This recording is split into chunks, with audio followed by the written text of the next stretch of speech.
Halo, halo, selamat datang lagi di channel YouTube AM Online. Lagi-lagi kita mau membahas soal hal-hal yang dasar dan nggak terlalu membuat kita mikir keras, mikir yang berat-berat. Kita santai-santai aja. Apa yang mau kita bahas? Kita mau membahas soal judul. Di sini fokus pembahasannya nanti soal judul artikel di website maupun blog, terutama dalam konteks mana kata yang harusnya kapital dan mana yang tidak kapital. Begitu. Sekadar itu dulu. Oke. Ini sudah ada contoh judul. Bagaimana cara pakai yang benar supaya tidak dari contoh ini sebenarnya ini kurang tepat.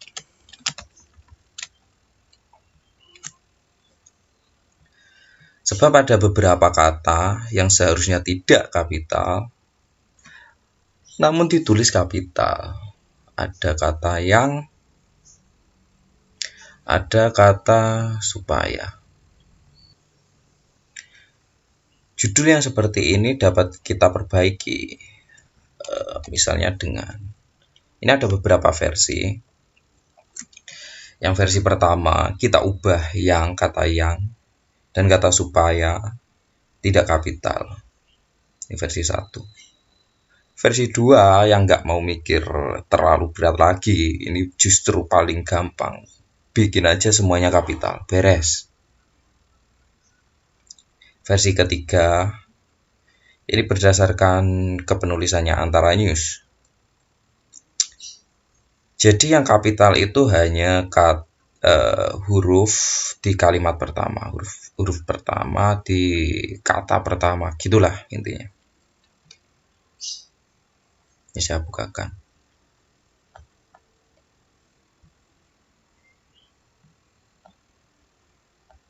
Contoh. Penangkapan P-nya besar, yang lainnya enggak. Mengapa Kediri kapital? Kediri soalnya nama geografis, jadi tetap kapital. Seperti Kediri, Indonesia, Malaysia, Blitar misalkan. 7 wakil Indonesia. Jadi penulisannya di antara ini yang kapital hanya kata pertamanya saja. Begitu kira-kira.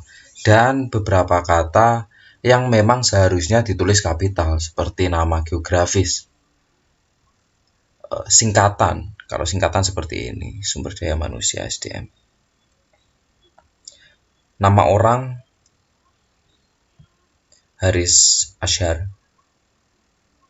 Nama negara,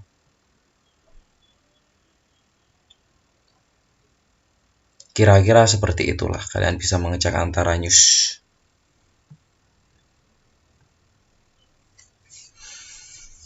Dari saya ada 3 versi ini.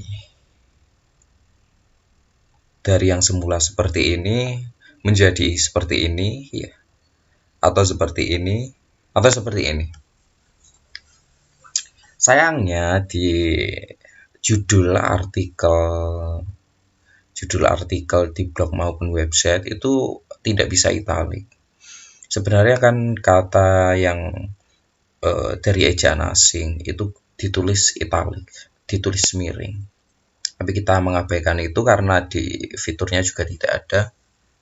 Lantas bagaimana kita bisa tahu mana kata yang seharusnya kapital dan mana yang seharusnya tidak kapital?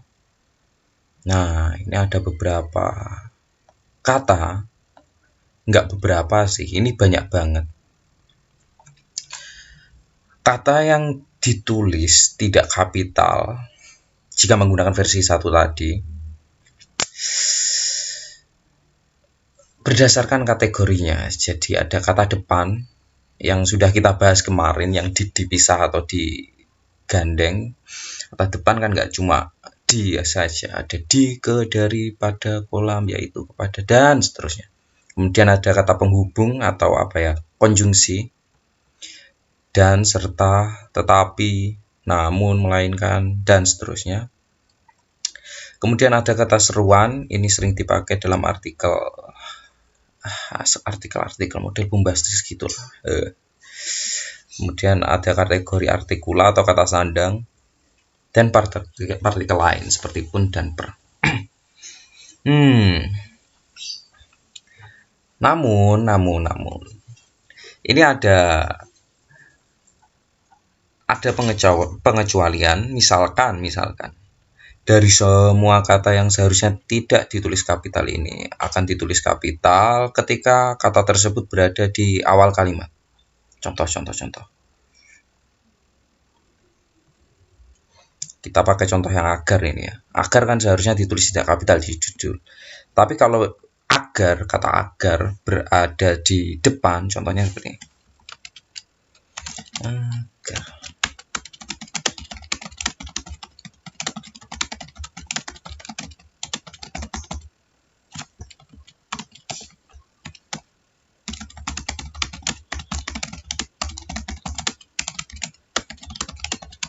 Nah, gini aja lah. Perhatikan kata agar di judul pertama. Ini judul ya. Anggap aja kedua-duanya ini judul. Kata agar di awal dicetak kapital A-nya. A-nya doang. Kemudian kalau ia berada di tengah, asalkan nggak berada di awal, itu ditulis nggak kapital. Kalau kita menggunakan versi 1 di penulisan judul ini tadi. Nah, yang versi 1 ini. Kalau versi 2 ya semua kapital. Kalau versi 3 yang kapital di awal doang.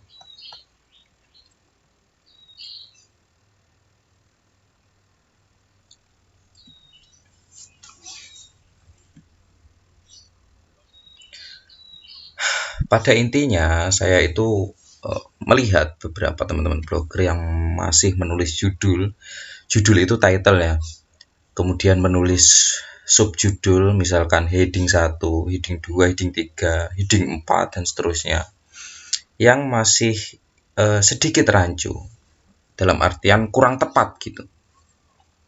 Misalkan ada kata yang seharusnya tidak kapital, ditulis kapital, yang supaya, atau kata yang lain. Tujuannya apa kita memperhatikan ini semua?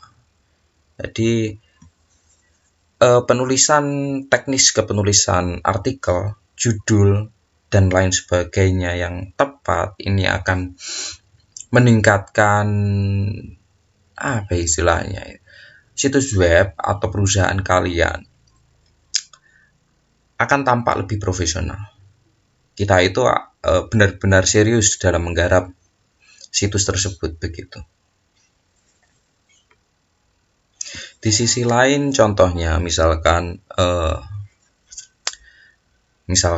ada teman yang membuka jasa menulis artikel, jadi kan harus memahami betul dengan teknis kepenulisannya. Sebuah jasa menulis artikel kemudian menampilkan artikel dengan judul yang kurang tepat, itu kan mengurangi kepercayaan. Apakah benar ini nanti kualitasnya bagus atau bagaimana begitu. Sedangkan menulis di blognya, di blog agensinya sendiri pun masih banyak yang keliru gitu.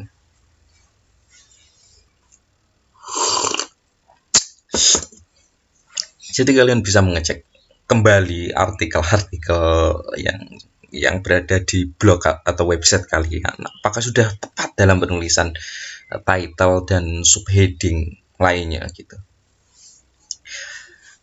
Kira-kira intinya seperti itu. Ada beberapa versi ya, ini menurut saya dan yang sudah saya rangkum.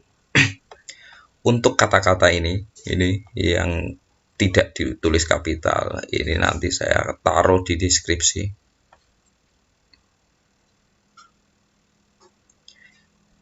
Kira-kira seperti itu saja lah. Gampang lah soal judul, sama seperti di yang dipisah sama digandeng kemarin. Oke, terima kasih ya.